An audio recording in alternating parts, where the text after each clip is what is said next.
Alam mo mga kapatid, mayroong sinabi sa akin dati si Tata Elmer na talagang tayong tao ay likas na sakim. Ah, Mahirap itong labanan. So, ang pagiging greedy is a battle between you and yourself. You and yourself, no? Ako na-realize ko yan, no? Pagka pinag-aaralan ko yung psychology ng tao, human psychology. For example, ako, there was a time na nagtatrabaho ako, kumikita ako ng 20,000. Kikita ka ng 20,000. Tapos, on the side, naging director ka kunwari sa isang korporasyon. Kikita ka rin ulit kunwari ng 25,000. Di mo naman inaasahan yun, pero nadagdag sa'yo. So, may 20,000 ka. Bigla kang nadoble yung sahod mo ng pasok ka lang dun sa meeting mo, Sabado lang.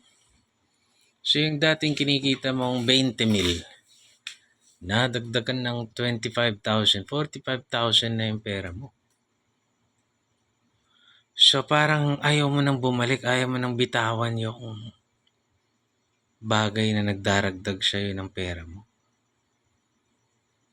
Ayaw mo na siyang bitawan kasi yung mga hindi mo nabibili nung 20,000 lang ang sweldo mo, nabibili mo na nung nagpo-45,000 ka na a month.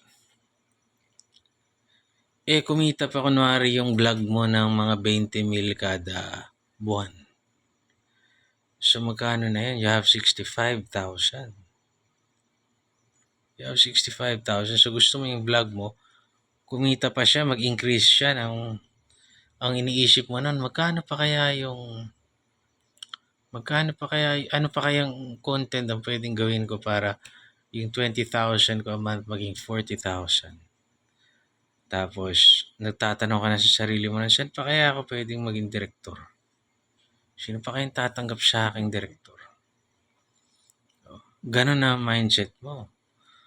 Pagka lumagpas ka na doon, nag-100,000 ka na sa isang buwan, nag-iisip ka na, saan ko kaya i-invest yung pera ko para yumaman ako?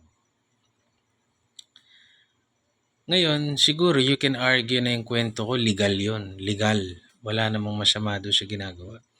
Naghahanap siya ng pagkakakitaan, yung tao. Pero kailan ka titigil? Ngayon, ilagay naman natin sa mga politiko na mas mataas yung antas kaysa sa atin. Sila na may sweldo. Mari, ang sweldo. Sample na natin, 200,000 yung sweldo, isang buwan. Tapos, director pa sila sa kung saan sa korporasyon. Nagdidibidendo pa yan sa mga korporasyon nila. Sabihin na natin ang politiko ay dapat 1 million yung kinikita niya sa isang buwan. Maliit na yon, 1 million. Ngayon, biglang may racket na darating, may magpapadulas sa'yo ng 20%. Yung 1 million na normal mong kinikita sa isang buwan, naging 100 million. Sa dami nang nag-SOP sa'yo. Kunwari lang to ha. Ayaw mo nang bitawan yun. Iniisip mo na kung saan anong building yung bibilin mo, anong yate yung bibilin mo, anong aeroplano yung bibilin mo. Walang katapusan yun.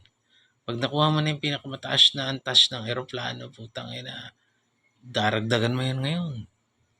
Pinakamataas na antas ng yate, daragdagan mo ngayon. Wala kang katapusan, lahat ng lupa sa Pilipinas, gusto mo bilhin. Wala ka na mabili, dun ka na sa abroad. Bibili ka naman dun. Di ka na kontentong mga artista rito yung nakakarabing elbows mo, mangangarap ka na ng mga Korean actresses naman, o kaya mga actress sa Spain. Hindi ka na kontento na nasa Forbes Park ka rito. Doon ka na bibili sa New Zealand, doon sa kung saan may bunker si Bill Gates. Pagka nagka-nuclear war, puta, lahat ng bilyonary nandun sa mga bunker doon.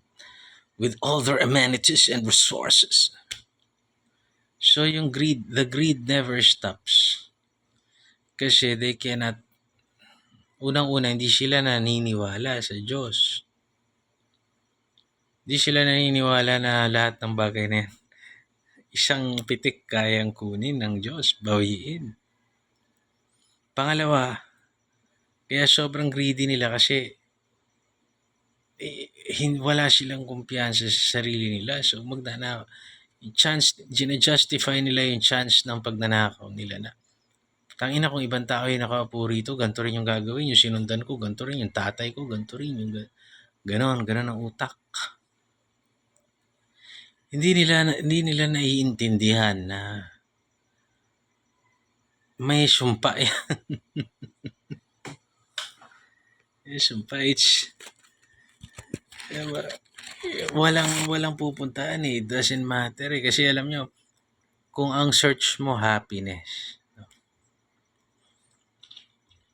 ako from my experience, hindi naman ako bilyonaryo. Pero yung nung dati, kunwari nung mas konti pa yung pera ko, yung kunwari kanin lang na sinabawan mo na may konting karne-karne ng adobo, masaya ka na. Ngayon, pag hindi ka, dahil may pambili na ako, pag hindi ka nag-order ng gabi sa Pizza Hut ng KitKat, ano ba yan? KitKat, parang cake na may tsokolate, tapos pizza. Di ka na masaya. O hindi ka nag-order sa masarap na pagkain. Dati, birthday ko lang yan natitikman. Ay, ibig sabihin, yung kasiyahan, relative yan doon sa nararanasan mo. So, kunwari ikaw, sinanay mo yung sarili mo sa fine dining, yung restaurant, kinakainan mo, 3 Michelin star restaurant. Putang ina, wala na kunwaring mas mataas doon. Ala ka nang makain na mas masarap doon. Kamukat-mukat, babalik ka sa tuyo na may suka, tsaka bawang, tsaka sili. Di, mamimiss mo yung, ay, ibig ko lang sabihin, yung greed, dapat may limit.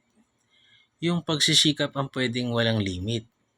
Nasa sa'yo na yun kung gusto mong kalusugan mo yung mag-suffer, di ba? Wala kang tulog, lagi ka na nagtatrabaho, hustle ka ng hustle, nasa sa'yo na yan, okay yun, legal yun eh.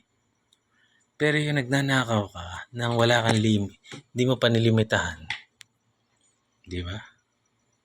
Ako meron ako mga pagnanakaw na sa tingin ko justified. Kahit mali, pero sa opinion ko pwede. Okay lang. Kunwari, drug lord, ninakawan mo. Okay lang sa akin yan. Kunwari, ninakaw mo yung bisikleta ko, ninakaw ko ulit sa'yo. Okay lang yun. O kunwari, ninakaw mo yung dokumento ko, ninakaw ko ulit sa'yo. Para sa akin, okay yun. Hindi ko alam yung legal implications, pero sa akin, okay lang yun. Patas, di ba? O kunwari, ikaw, kinuha mo yung pera ng mga magulang natin. Kinuha ko naman yung mga lupa. Baka patas yun para sa akin. O kaya tinatag ko yung isang korporasyon tapos nanakawin yung lang lahat. Ay, nakawin ko na lang lahat dun. Di ba? Tatas, gagaguhin niyo ako. Yun, yung mga ganong pagnanakaw, katanggap-tanggap sa akin. Ay, hindi naman ako Buddha. Hindi naman ako si Golden Buddha. Pero para sa akin, katanggap-tanggap yun. Di ba? Pero yung putang ina, yung buwis ng taong bayan, yung pera na dapat ilalaan mo sa welfare, protection, benefits protection ng mga kababayan natin. Yun ang mahirap tanggapin. Kasi ang daming nagugutom. Diyan mo may apply, ang daming nagugutom. Ang daming may sakit, ang daming binabaha, ang daming biktima ng krimen, ang daming hirap makapag-aral, ang daming hindi afford ng abogado, ang daming, tas nanakawin mo lang, di ba? So, well, mas malaking ninakaw, mas malaki yung balik. Kasi ano man yung gawin mo sa buhay na ito, times 7 daw eh. So kung nagbigay ka sa kapwa mo, tumulong ka, feeling ko times 7 yung balik. Kung 7 trillion naman yung ninakaw mo, ay putang ina, malaki-laki yung balik. Baka buhay ang balik.